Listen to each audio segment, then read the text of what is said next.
Has everybody read the whole play? Yes. Okay, so everybody knows more or less how the whole play goes. I want to point out a couple of things about the play, and then I want you to be thinking about this question, and we'll discuss it. What is the play about? Okay, what is the... I mean, we know what it's about. It's about a bunch of people trying to get married, and then they get married. But is there a theme? Is there something that Shakespeare's trying to teach us about, or tell us about, or make us think about? Okay, and I'm going to ask a number of questions that hopefully will get us there. But one thing I want to point out is the play is very zany. Would y'all agree? You know what I mean by zany? Kind of crazy. Like, do real people act like this? Okay. And I think that's important to keep in mind. I don't know, so we could call it zany, we could call it almost like a fairy tale. Okay, and I would say, y'all know this word? Hyperbole. Would anybody know what hyperbole means? Well, here's an example of hyperbole. Don't you put your shoes there, I'm going to kill you. Or if your right hand offends you, cut it off. Do you think Jesus really wanted us to cut our right hand off if it offended us? Okay, it's hyperbole. So hyperbole is this Greek word that means, I guess you could say it means to exaggerate. Okay, so the play is kind of exaggerated, right? There's just a lot of strange, peculiar, bizarre things, especially Petruchio. Okay, Petruchio, what is this guy up to, right? He does some really bizarre things. All right, so there's Eliot, there's Kate and Petruchio, there's the widow and Hortensio, and then we have Bianca and what's your name? Okay, so let me ask you a couple questions. First of all, I looked this up a minute ago.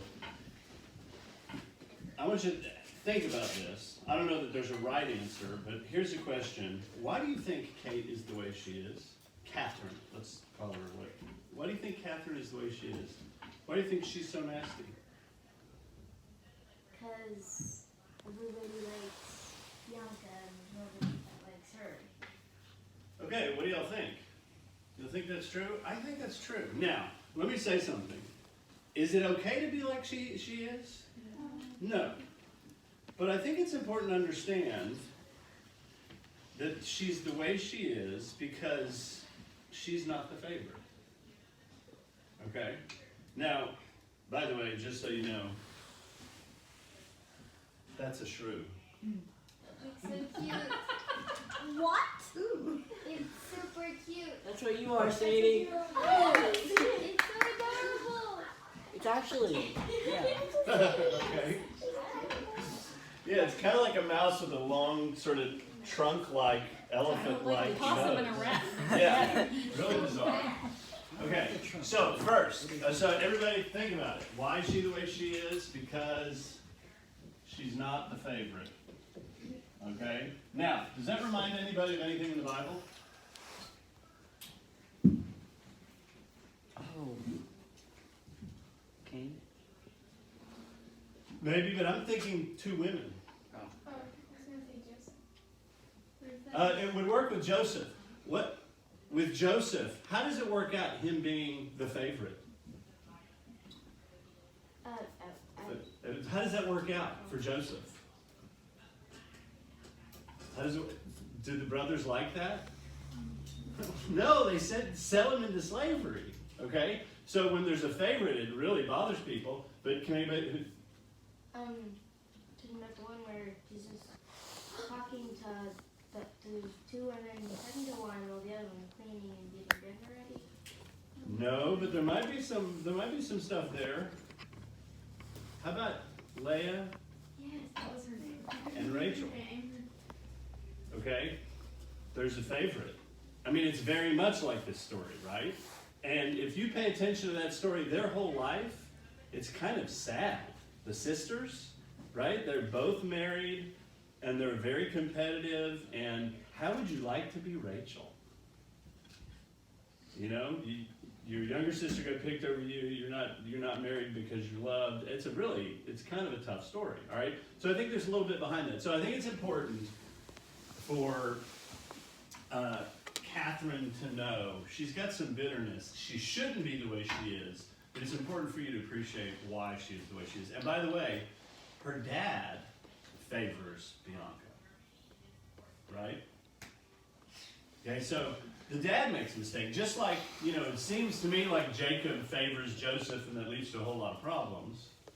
The dad favors Bianca, and I think that's a problem. So that I just gave away my next question. What is Baptista's flaw? What were we going to say? Were you about to say something? I was gonna Okay. All right, here's another question. Is Bianca really nice? What do you think? Well, what's your evidence? Well, one part, when she said, when I finally say, alright, I'm not going to try to marry her, I'm going to go marry the widow, she says, good riddance. Okay. Or something like that. I think there's little clues, right, all throughout. Sometimes when she's talking about her education, does anybody remember what she says? She just basically wants to study whatever she wants to study. She doesn't want to submit to anything else. But what's the ultimate evidence that Bianca is actually not really that nice? At the end of the play, whenever Representio calls for her, she says, "Come here to me if you want me." Okay, at the end, so you have to remember the end of the play. The end of the play is the contest. The husbands say, well, let's see who's got the best, best wife here. All right? And the only woman that comes is Kate. And the other women say, no, you come here. All right? So there's a big irony. Everybody know what irony? Oh, we have a definition of irony that really helps. The way things seem to be, they aren't really that way. Okay? The big irony is the really sweet, pretty one is the shrew in the end. Does that make sense? Sorry, Molly. I don't mind. Okay? So I think it's important for you to be sweet, but you're sweet. So the sweet is kind of like this. Oh, thank you, Daddy. May I please go do my homework and clean up my room now? Do you know what I mean? It's a little fakey, syrupy, kissy up sweet. Do y'all know what I mean? Y'all know people like that? For me, it was always Eddie Haskell, if you ever watched Leave It to Beaver. Who's a character that's like that? They kiss up, they seem super sweet, but it's kind of syrupy. And you ultimately know they're not really the way they seem. Does that make sense? By the way, I just thought of another Follow?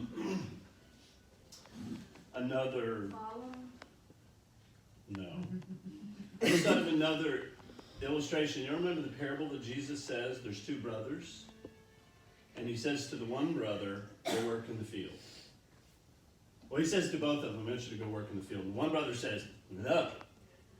And the other brother says, yes, sir, daddy, sir, absolutely, sir. You remember this parable? And the one who says, yes, sir, daddy, sir, doesn't do it. And the one who is nasty eventually is like, all right, and he goes and does it. So which is the honorable son? The one who had a bad attitude at first, but got it together and went and did it. Does that make sense? I think that's kind of what's going on with Catherine and Bianca. Okay? Initially, one seems awful, and the other one seems wonderful, and in the end you realize, well, Catherine's the one that finally did what she ought to do. All right, how about this? What is with all the changing of clothes and disguises? What's going on there? Why aren't they doing this? Have you ever known an adult to do this? No. Okay, this doesn't happen. Number one, it couldn't happen these days, right? Like, if somebody was coming to town and you didn't know who they were, you could look them up on Facebook and you find out what they look like, right? It'd be very hard to do that. So they live in a world where you could totally do that. Oh, sure, I'm so-and-so. You have no idea what they look like.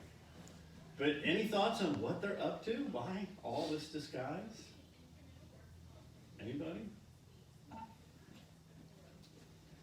Let me put it this way. It is a way that, well, first of all, does this have the framing story? Does our version have the little story at the beginning? Yeah. So let me tell you about this little story at the beginning. It's really funny. These noblemen find a swineherd. You don't know what a swineherd is, right? Like a pig herder. And he's kind of a drunk. And they find him and he's passed out and they say, I know, let's do this.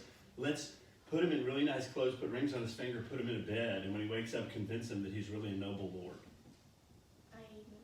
Okay, so in Shakespeare's original play, this is a little mini play, and they say, oh, and Lord, we're going to put on a play for you. And the play they put on is what y'all are doing. Okay, so it opens with this little story that says people aren't necessarily who they look like they are. Does that make sense? So I think the disguises are trying to give us a hint of the theme that people aren't always what they seem to be. Okay? And in particular, it's really funny. One of my favorite scenes is when Petruchio shows up for his wedding. How does he show up? In absolutely ridiculous clothes. Right? Now, I would also point out, who knows, and this should be obvious, almost the only characters who don't wear disguises. Petruchio, the servants, Catherine, and Bianca. Okay, and I mainly want to focus on Petruchio and Catherine, because I would suggest that Bianca does wear a disguise. What's her disguise? Sweetness. Sweet little Bianca. Okay, so a big thing, and Petruchio shows up, and it's an important dialogue. I don't know if it's in there, but they're like, why are you dressed like this? And he says, well, listen, clothes don't really determine who you are. And it's his way, I think, of kind of showing how absurd everybody else's disguises are. Does that make sense? So I think the disguises are very important, and it just gets into this theme of people put up fronts, people pretend to be something, and they really aren't who they pretend to be, and who is really who they are putting forth, all right? And Petruchio is, right? And Catherine is too, right? You can't say Catherine's faking, can you? Especially in the early part. Her nastiness is really her nastiness. She's not faking it. She's not going to play that game. And by the way, is maybe that another reason why she's nasty? Do you know what I mean? Her sister... You mean like, she knows her sister's really not. She knows her sister's really not very nice, and she's just faking. She ain't having it. She ain't doing that. Does that make sense? Again, I don't think we can defend her bad attitude, but I think it's important to understand why she's doing what she's doing. All right, here's another question. Do Petruchio and Kate really like one another? What do you think, Sadie? Does Catherine really like Petruchio? Okay. So, what do you think? I don't think they did. So, I would suggest, in their first little interchange, they begin to like one another. It's definitely sword fighting, right? Y'all know what I mean by sword fighting? It's definitely, and by the way, I'm not even smart enough to break down all the little puns they make. Do you know what I mean? They play on one another's words and twist the meaning of the words. It's really brilliant, and it's hard to follow. So I would encourage you, as we prepare, to maybe be able to go through and figure out all the little jokes they're making. All right, it's super clever. But I would suggest that actually they do. Not all the way, but as the play grows, despite the fact that they seem to be at odds, I think they really do admire one another and grow in admiration for one another. Does that make sense? I think that's kind of important. I think Petruchio, I think he likes her and he loves her, and because he loves her, he's giving her tough love that will help her change, not just spoiling her and giving her whatever she wants. Does that make sense? We'll get into that more in a minute. All right, so who wins in the end? Who's the winner in the story? Petruchio. Right? Among the husbands, the other husbands got what they were looking for. and they were maybe a little surprised at what they got. All right, Petruchio. Why does Petruchio do? So, for example, let's do this. When Petruchio takes her home, and he's really nasty to all the servants. Why do you think he's doing that? Do you think he's really nasty-hearted? Okay, what do you think's up? What's he doing? Maybe he's trying to show her what everybody else feels like when she's doing it. Okay, and what is her response to his harsh treatment of the servants? I think Jeremiah's right, and I think he is trying to give her a taste of her own medicine and show her what it feels like to be treated like she treats them, and she winds up getting the message and defending them. Isn't that interesting? All right. So at first, Petruchio. Oh, by the way, what does Petruchio's motive seem like to be in the first place? In the beginning of the play, what seems like his motives? Money. Right? I want to find a rich wife. You guys know any rich women in town I can marry? Yeah, but she's a shrew. I don't care. I got it. I just love it how he shows up. He's like, I got this, no problem. All right?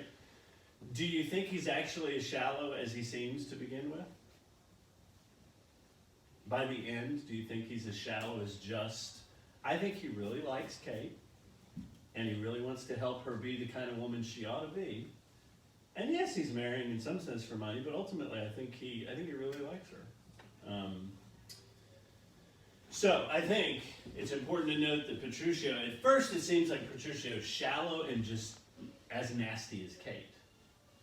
But I think he's actually got good intentions behind it all. And he doesn't care how people see him. That makes sense? He doesn't care how he's perceived. He's after a good end. All right. So, what do you think the play's about? So, having discussed all of that, what do you think it's about? Could anybody suggest what's the theme of the movie? Or play, sorry. This is a little bit harder. Is it just romance? No, it's not. I don't think it's just about romance. Not to judge people by their appearances. Okay. I think one thing is don't judge a book by its cover. Right? What's a biblical passage that illustrates this? About the prophet Samuel goes to the sons of Jesse and he sees the firstborn and he says, surely this is the Lord's anointed. He says, no, I've not chosen him. And he says, men look on the outside, I look at the heart. Right? So that's a very biblical thing. I'm not going to write the whole thing. Don't judge a book. Okay. What else? Anything else? Can you think of anything else? So one is don't judge a book by its cover. Appearances are not always what they seem to be. All right, so I'm going to suggest that one of the biggest themes is how people change. How people, you might say it's education. And here's what I mean. Here's the question. Kate is nasty. She's a shrew. How is she best to become what she ought to be? Does everybody understand what I mean by this? So I say it's about education, but I don't mean like school learning. I mean, how do you become what you ought to be? Does everybody understand what I'm trying? And I'm going to illustrate this, but do you kind of get a grasp of what I'm getting at? So let me start with Bianca. Bianca, again, she says on several occasions, she studies what she wants to study. Okay, she's interested in what she wants to be interested in, not in things that don't interest her or that she doesn't want to do. Okay? So one model of education is, oh, we'll just give this person whatever they want. All right, and what do all the suitors do with Bianca? They're just trying to spoil her. They're just trying to, and she's making, she's going to pick the one that gives her what she wants. Right? Well, what does Petruchio do, by contrast? He does everything against her. Okay. Is there another? Yeah. So this is. Well, all right, let's start with the first scene. In the first scene, what does he call her? Kate. Kate. All right. What is Kate? And do you give us those lines? Do you know those lines? Can you give us those lines? You laugh and think you're helping take me All right. Is it? All right. So I call you plain Kate. What is Kate versus Catherine? What do we call that? Do you know what we call that? Everybody, how many of you have a what? He said it, I think. A nickname? It's a nickname. Nicknames are affectionate, right? Did any of your dads call you something other than your proper name? Like Jer is a nickname, right? He doesn't like it, but it's a nickname. Anybody else have a nickname your parents call you? Molly Dolly. Molly Dolly. Okay. Kate is a nickname. It's affectionate. And he describes her in a way that she isn't, right? Call you plain Kate. I think he says kind. There's several adjectives that he gives that don't fit her, right? Now, God gave Adam the job of naming the animals. Who else did he name? Eve. Eve comes along and he names her. So I think part of what Patricia is doing there, Elliot, is saying, Kate, this is who you can be. My wife, kind, friendly, domestic, loving. And he's naming her that. He's giving her an affectionate name. He changes her name. He's the first person to call her Kate. Everybody else calls her Catherine. So does this make sense? He's sort of painting a picture of what she can be, if she will. Everybody know what I mean? Everybody understand that? All right, so number one, is he giving her what she wants? No. And by the way, what do you think Catherine thinks of all these men that are wooing her sister? Why? They're fools. Why? Because they fall for, because Okay. And what do you think she thinks of Petruchio in that first interchange? That he doesn't give her what she wants, so he's not just trying to get her. I think she thinks, wow, this guy may be a match for me. Do you know what I mean? Like, I can respect this guy. He's got some teeth. He's got a backbone. Do y'all follow this? Really? All right, I think, despite her fighting, I think she's impressed with the guy. This guy isn't just kissing up. This guy's got some convictions and some spine, and man, this guy, he might be a match for me. Does that make sense? So, he's not going to kiss up to her. He's not going to pamper her. He's not going to give her what she wants. So my suggestion is that this book is about education, and it's about how Petruchio opts for the approach of tough love. And Shakespeare thinks he's right. Sadie, do you have your last speech memorized? Say it. Be loud and clear. They're there, don't they be thy husband is thy Lord, thy life, thy keeper, thy sovereign, one that careth for thee and for thy maintenance, commits his body to painful works both by sea and land, while thou liest warm at home, secure and safe. He craves no other thing, no other reward but love, fair looks, and true obedience. Such duty a woman oweth to her husband. I am ashamed that women are so simple to offer war when they should know for peace. Ladies, place your hands in your husband's hand. My hand is ready to help. Okay.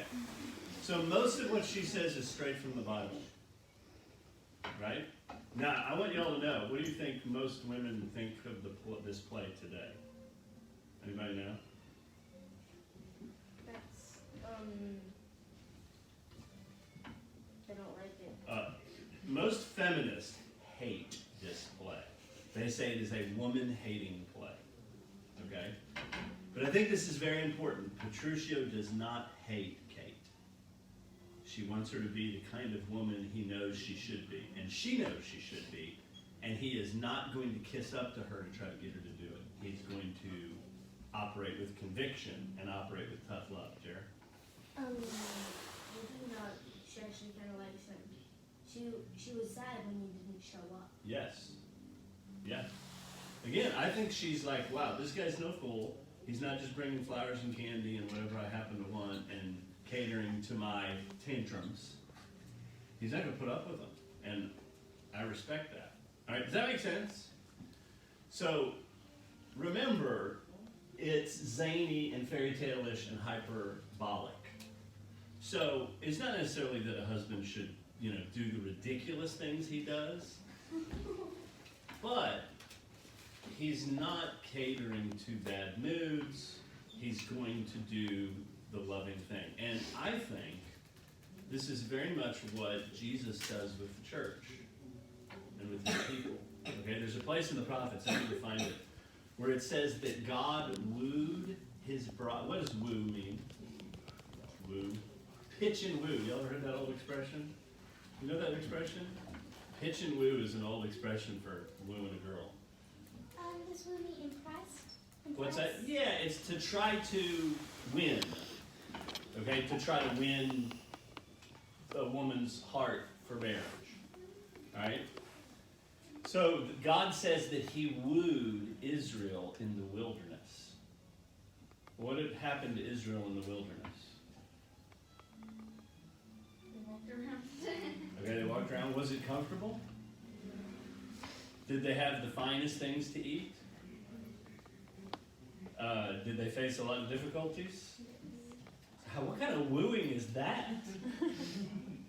Okay, that's not flowers and candy and nice restaurants, and that's, hey, we're going camping and we're just going to eat crackers and there's going to be snakes and, all right?